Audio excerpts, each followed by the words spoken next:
লাতাইফুল মাআরিফ যেটি লিখেছেন ইবনে রজব হাম্বলী রাহমাতুল্লাহি আলাইহি, উনি 6 রোজার 3টা ফজিলত বয়ান করেছেন।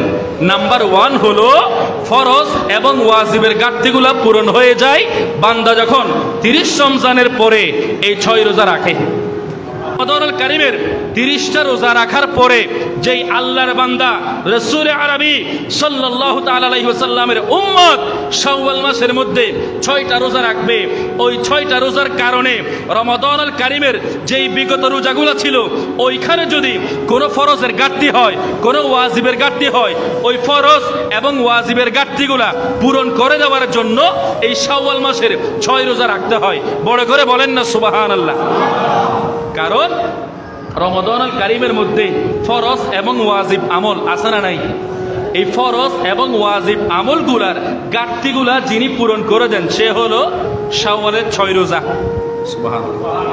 এরপরে দ্বিতীয় নম্বরে হচ্ছে আমি আপনি রমাদানুল কারীমের 30টা রোজা রাখার পরে বাকি যে 6টা রোজা আছে ওই 6টা রোজা রাখা ফজিলত 2 নাম্বার হচ্ছে যে আল্লাহর বান্দা একটা নেক আমল করেছে, ওই নেক আমলটা করার পরে সেটা আল্লাহর দরবারে যে কবুল হয়েছে এটার অন্যতম সার্টিফিকেট, অন্যতম গ্যারান্টি হলো পরবর্তী সময়ে আরেকটা নেক আমল করতে পারবে। বড় করে বলেন না সুবহানাল্লাহ। ছেড়ে দিয়ে বলেন তো সুবহানাল্লাহ। আরো একটু আওয়াজ করে বলেন তো সুবহানাল্লাহ। আবার আওয়াজ করে বলেন তো সুবহানাল্লাহ। আপনারা সুবহানাল্লাহ বলেছেন কয়বার? 3 বার।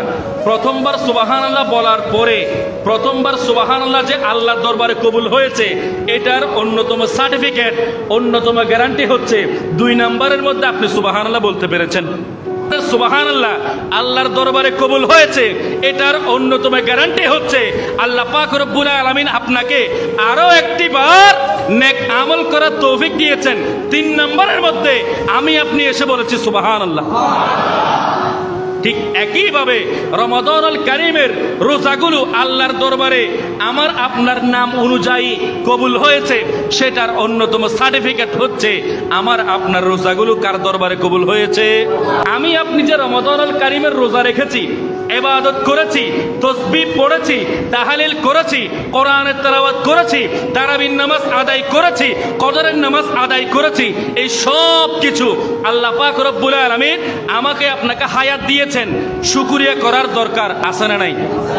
3 নম্বরে ইমাম ইবনে রজব হাম্বলী রাহমাতুল্লাহি আলাইহি ওনার কিতাবের মধ্যে লিখতেছেন, উনি 3 নম্বর ফজিলত হচ্ছে বান্দা বিগত সময়ে যেই সমস্ত রোজাগুলো রেখেছে ওই রোজাগুলো আল্লাহর দরবারে কবুল হয়েছে কি হয় নাই সেটার অন্যতম আমল হচ্ছে 6 রোজা।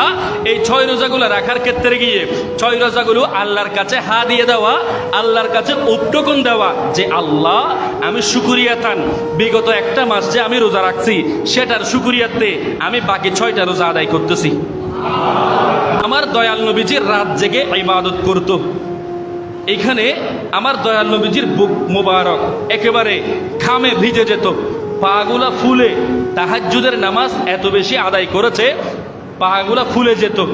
আমার দয়াল নবীজি অধিক পরিমাণে ঘেমে যেতেন, কিন্তু ওই অবস্থার মধ্যে সারা রাত আমার দয়াল নবীজি ইবাদত করত, বন্দেগী করত। আম্মা জানা আয়েশা সিদ্দিকা তাহেরা রাদিয়াল্লাহু তাআলা আনহা বলতেছেন সকালে যখন উঠেছে, উঠার পরে বলতেছেন ইয়া রাসূলুল্লাহ, ইয়া হাবিবাল্লাহ, আপনার তো আগে পরে কোনো গুনাহ নাই, আপনি কেন সারা রাত ধরে ইবাদত বন্দেগী করে কান্নাকাটি করতেছেন?